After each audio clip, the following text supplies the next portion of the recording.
کسی معصوم کی آپ کوئی بہت لمبی چوڑی تفصیلی تقریر نہیں دیکھیں گے تاریخ میں. پیغمبر اکرم صلی اللہ علیہ وآلہ وسلم کے خصائص میں سے یہ ہے کہ آپ مختصر جملوں میں بڑی بڑی باتیں کہہ کر گزر جاتے تھے.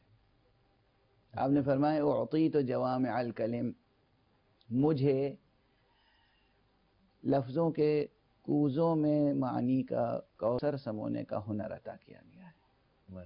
اعطیت جوامع الکلم، مجھے جوامع کلم عطا کیے گئے ہیں. جوامع کلم سے مراد قرآن مجید بھی ہے، جوامع کلم سے مراد وہ اسلوب کلام بھی ہے جو حضرت صلی اللہ علیہ وآلہ وسلم کا اسلوب کلام تھا.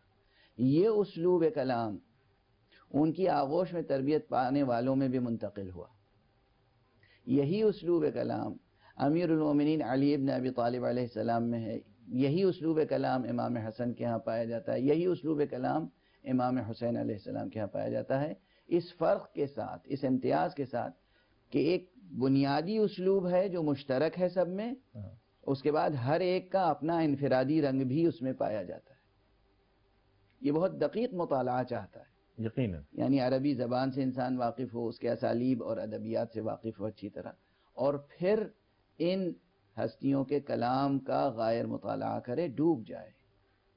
پھر اندازہ ہوگا کہ مشترک عناصر کیا ہیں، ممتاز عناصر کیا ہیں.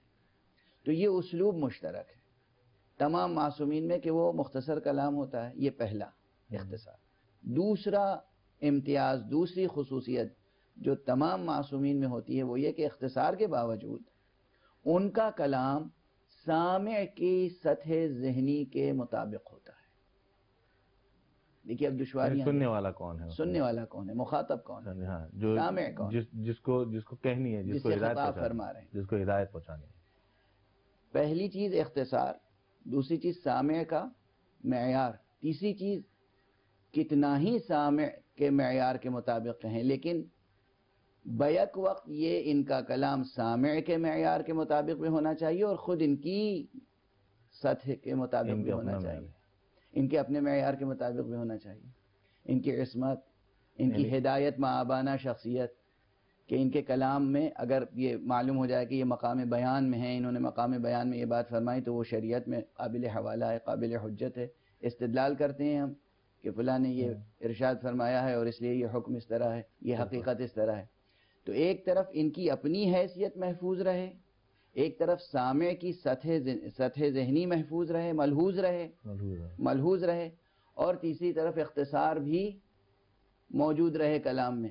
یہ چیزیں تمام معصومین کے کلام میں مشترک طور پر پائی جاتی ہیں. تقریر یا خطبہ یا خطاب ایک زندہ تخلیقی عمل ہے، وہیں پر شروع ہوتا ہے اور وہیں ختم ہوتا ہے. جس طرح آپ شاعر کے لیے کہتے ہیں کہ فی البدیہہ شعر کہتا ہے، بالکل فی البدیہہ شعر کہنا اور فی البدیہہ خطاب کرنا، ارتجالاً خطاب کرنا، اسی وقت حسب موقع، اسی وقت الفاظ کا انتخاب بھی اسی وقت ہوتا ہے، کہاں سے شروع ہوگی بات، کہاں ختم ہوگی، کس نشیب و فراز سے گزرے گی، یہ سب اسی وقت طے ہوتا ہے.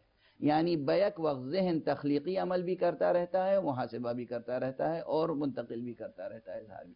تو یہ ایک خاص اسلوب ہے.